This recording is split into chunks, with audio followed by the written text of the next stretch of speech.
Welcome to Pars and Pours. We are in the semifinal round, in the bracketed round for the RYDER Cup, with a RYDER with an E, not without. And we have two strong contenders that have won all the way up. Let's see what they are next.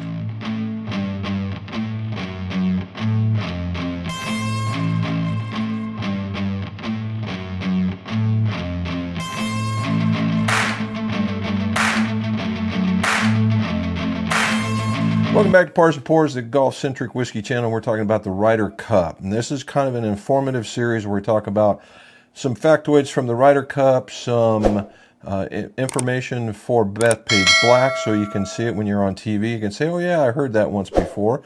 And we're also going to do some review of the ryes. Now, the ryes are something that I've collected throughout the year. There are ones that I've just picked up along my travels of finishing the distillery tour, visiting other places, and the ones that I liked. There are no unicorns in here. There are no allocateds. They're just all the things that you guys can go find out there on the shelves, okay?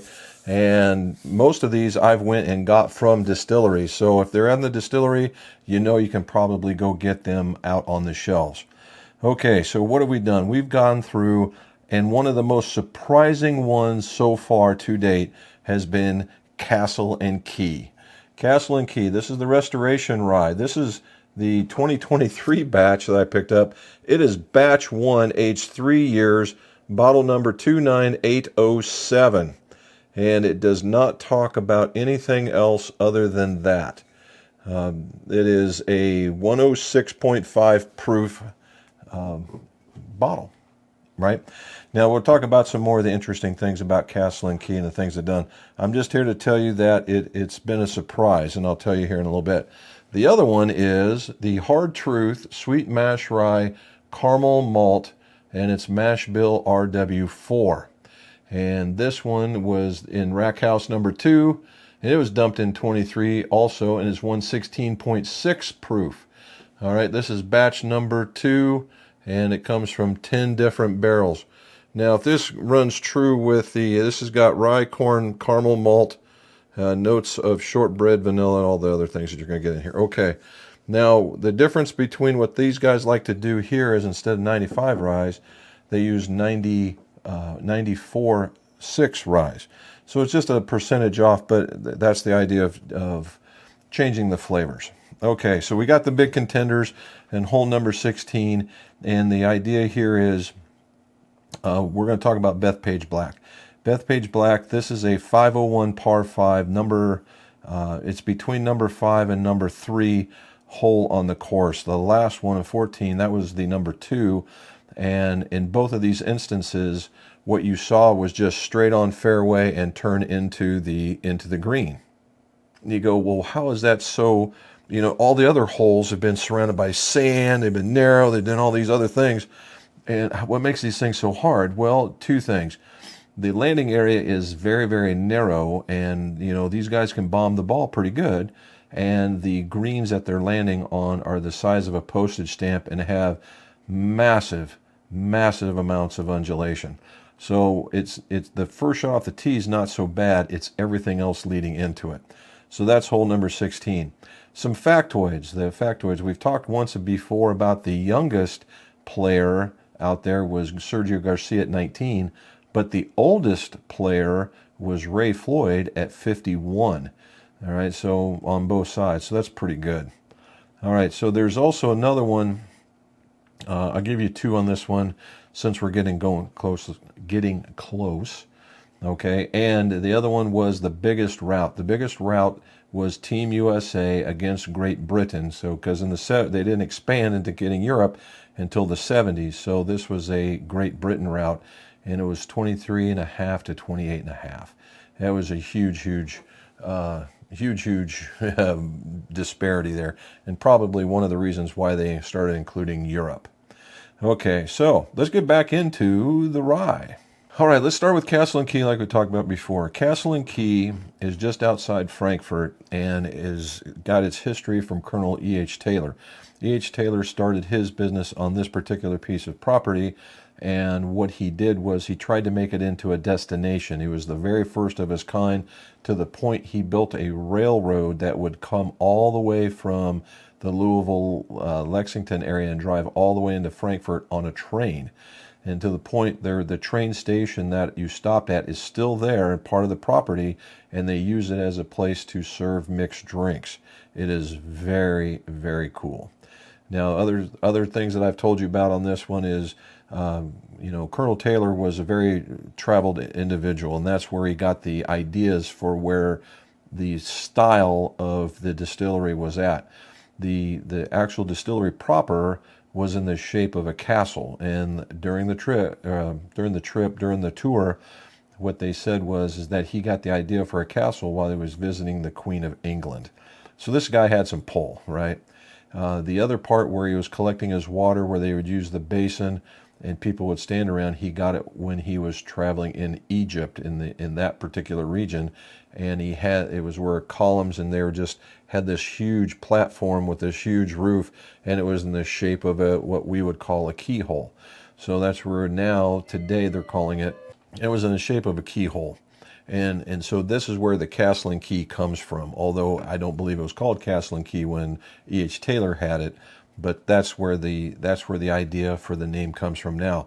It's a beautiful place. There's plenty of other areas to visit that are very scenic, things for weddings and that kind of stuff. It's very, very nice, and it sits there right on the river. I will give a quick shout out that while you're down there and you're trying to see all these other distilleries down out there, a mile away is a place called Glenn's Creek. And just to say that you need to visit that place. All right, on the other side, Hard Truth, not even in Kentucky. This is an Indiana place. You've heard me talk about this one before. Hard Truth started out as kind of working with beer and got into the distilling business. And they've since grown into a 330-acre property, of which they've taken massive advantage of these different kinds of tours, where you go in an ATV and you go around and you get to see different sites and you get to taste their clear spirits. It was different for me because I really, really wasn't big on that.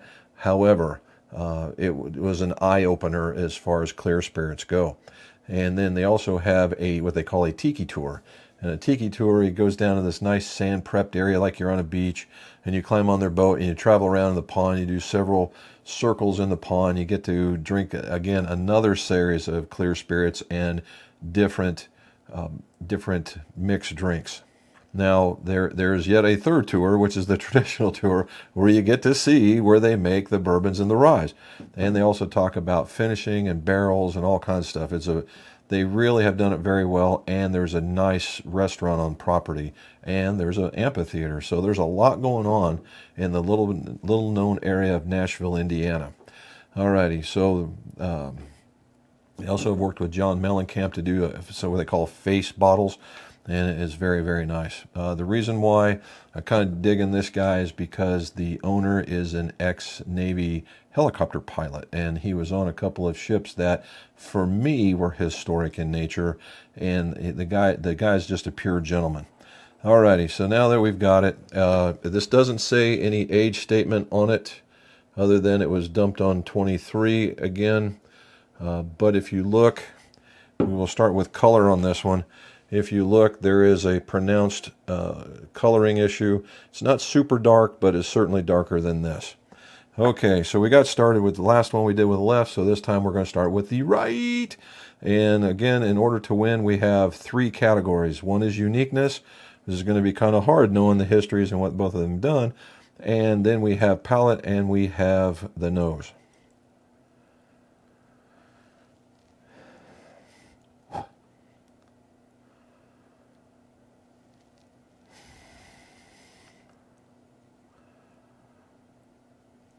Okay, and this one again, when I hear the word malted, I immediately think I'm going to get chocolatey notes, and so far I haven't. And what I'm getting is that there's that burnt brown sugar note. They might call it creme brulee, but I've not had creme brulee, so I can't tell you that. Again, it's very sweet forwardness. and then and hidden behind all those other layers of the burnt sugars and the sweetness, you can feel the rye coming in behind it, and it makes it kind of a really cool balance that's going on.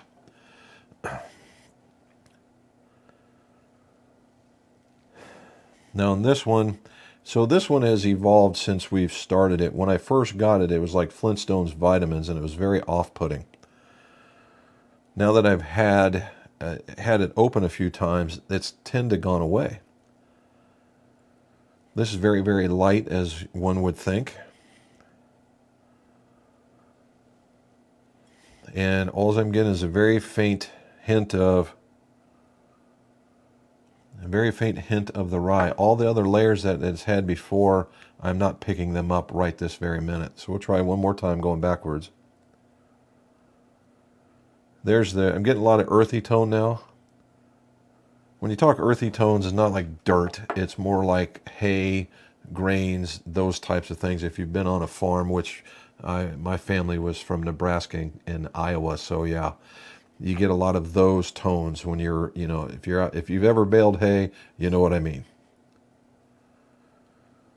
And then this one, I'm picking up a mint. You get the caramel and you get the mint. So what you get is neither one of them are massively layered, but we're going to give the nose to Hard Truth only because it had more going on and evolved in the second round. All right, let's give it a taste. Oh my. Okay, now the caramel malted, you get that right on the very front of the palate. It goes to the second part of the palate, and again, I'm starting to get the oiliness of it. You get to the back, and it's what I would call a medium finish, which is what I'm looking for. I don't want to be, they say strong finish, I just want to know you're there. No, I want to enjoy this. I don't want to have to wait for my mouth to recover.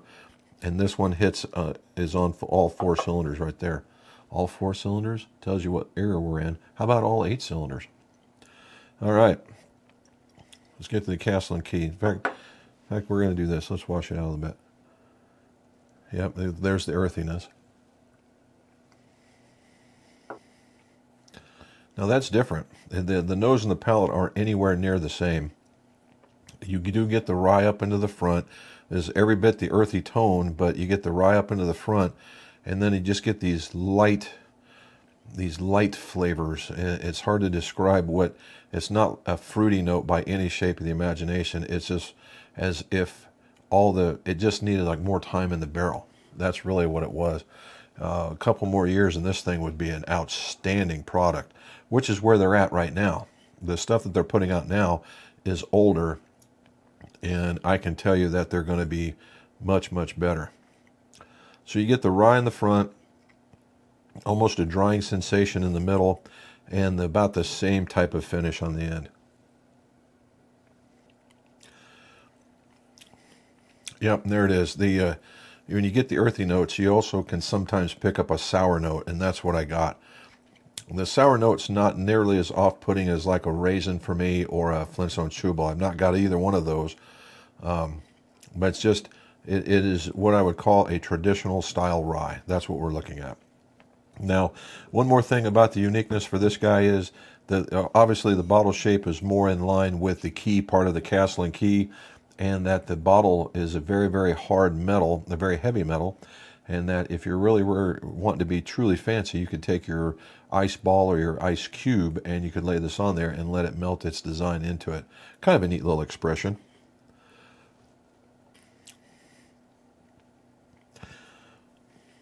Yeah, and there you get now it's caramel, you get just a hint of mint and the oily texture that you would want to see or want to feel, that mouth feel. And then you get just a slightly stronger finish.